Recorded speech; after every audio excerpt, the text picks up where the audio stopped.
watching the Seafood News weekly video brought to you by Urner Barry's Reporter magazine. The fall 2023 issue has a focus on artificial intelligence, highlighting how different companies in the food space are using AI to reduce waste, increase profit, and change how we operate for the better. You can get your free copy of Urner Barry's Reporter magazine by visiting urnerbarry.com/reporter. I'm Seafood News Managing Editor Amanda Buckle, and our top story of the day is Urner Barry's Seafood Market Reporter Lauren Castiglione's return to co-hosting the weekly recap. They tried to separate us, but we're back and as fishy as ever. It is great to be back, but let me just clarify, it was Amanda who decided to boot me as co-host from the role, but the people have spoken and wanted me back on air, so who are we to deny them of that? I already apologize, but I just want to let you know I'm clearly not getting enough attention at home and was just looking for a little extra time in the spotlight. But I am glad to have you back as always. Even if we're not eating on screen together.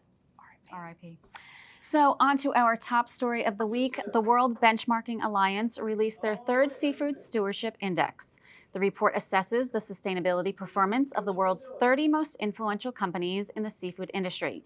And the results highlight how these leading companies contribute to the sustainable management of our oceans and ecosystems, as well as how they help ensure responsible social practices are implemented across all stages of the supply chain. According to the report, only 16% of assessed companies have set credible targets across environmental, traceability, and social issues.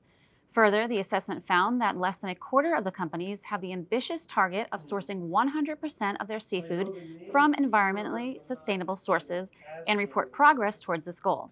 Further takeaways from the report can be found on seafoodnews.com. In other news, last month Blue Harvest Fisheries filed for bankruptcy, and in the latest update, vessels that once belonged to Carlos, the Codfather Raphael, which were bought by Blue Harvest in 2020 following Raphael's imprisonment, are now reportedly being carved into scrap metal as the company liquidates their assets. Blue Harvest paid $19.8 million for 12 vessels and 27 fishing permits that once belonged to the Codfather. At least one of those vessels was reportedly being crushed into scrap late last week, and it's not clear how many of the vessels are being scrapped, but the New Bedford Light reports that the vessel in question was one of a handful that had been sitting tethered to the dock because Blue Harvest did not want to invest money into fixing it up. Some of the other Codfather's former vessels that were being used for fishing are now frozen in bankruptcy court. Finally, the Seafood Nutrition Partnership announced that they have partnered with Denny's during National Seafood Month to promote seafood. On the menu this month, none other than wild Alaska salmon. Denny's, aka America's Diner, has more than 1,600 restaurants across the U.S. with a big menu ranging from omelets, pancakes, and crepes to steaks and fried chicken. What's lacking on their menu is seafood. But S&P is working to change that through a collaboration with the diner that launched in 2022.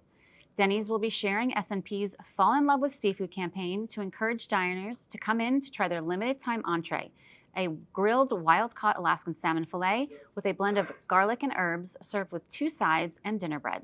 The salmon is provided by Trident Seafoods. Do you have dinner plans this evening? I do now. Okay, we're not recording it though. Subscribe to our channel below, and don't forget to head over to seafoodnews.com or visit the Seafood tab in Comtel for a comprehensive look at the latest market and industry news. And if you can't get enough of the dream team that is Lauren and I, then you can listen to Lauren's soothing voice and my cackle on the Seafood News podcast when it's released on SoundCloud on Mondays.